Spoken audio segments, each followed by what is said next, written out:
Bismillahirrahmanirrahim. Hayyikum jami'an bitahiyatil Islam. Assalamualaikum warahmatullahi wabarakatuh. Ikhwati fillah rahimakumullah. Begitu penting niat dalam hati kita. Rasulullah SAW pernah menceritakan yang kemudian diriwayatkan oleh Imam Muslim dan An-Nasa'i, akan ada 3 golongan yang oleh Allah Subhanahu wa taala pertama kali dimasukkan dalam neraka jahanam. Padahal kalau dilihat ini merupakan golongan orang-orang yang luar biasa amalannya. Mereka adalah mujahid, mereka adalah ulama, mereka adalah dermawan.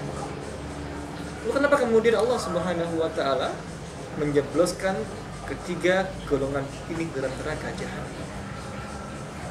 Ketika mujahid bertemu oleh Allah Subhanahu wa taala di yaumil akhir, di hari kiamat, maka Allah bertanya kepada mujahid, "Hai fulan, apa kerja kau di dunia?" Maka mujahid menjawab, "Sungguhnya aku berperang untuk mencari syahid. Aku pun mati mendapatkannya." Maka Allah Subhanahu wa taala menjawab, "Bohong. Sungguhnya engkau berperang bukan karena Allah, tapi karena ingin disebut sebagai seorang mujahid yang gugur di jalan Allah di hadapan manusia." Yang kedua, yakni ulama. Pertanyaan yang sama seperti mujahid, apa yang kau kerjakan di dunia?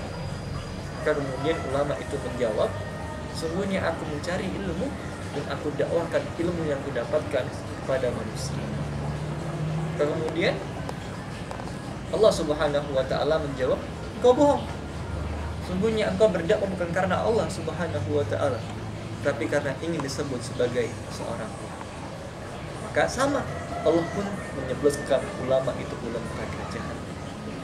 Yang ketiga, yakni seorang dermawan. Pertanyaannya sama, apa yang kau perbuat di dunia? Maka dermawan menjawab, "Sungguhnya aku mencari harta yang halal untuk aku sedekahkan di jalan Allah Subhanahu wa taala." Tapi ternyata Allah menjawab, "Engkau bohong. Sungguhnya engkau sedekah bukan karena Allah, tapi karena ingin disebut sebagai dermawan di hadapan manusia." Maka golongan dermawan pun dijemput oleh Allah Subhanahu wa taala dalam neraka jahanam karena niat yang tidak lurus. Inilah kemudian urgensi niat yang karenanya Imam An-Nawawi kemudian menulis bab niat pada hadis arba'innya yang 40 di bab pertama. Innamal a'malu binniyat. Sesungguhnya setiap amal tergantung pada niatnya.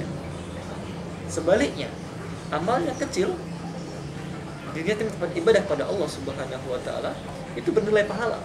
Misalnya kita sedang mau tidur, kita berdoa pada Allah meniatkan tidurnya sebagai ibadah, maka aktivitas tidurnya menjadi ibadah.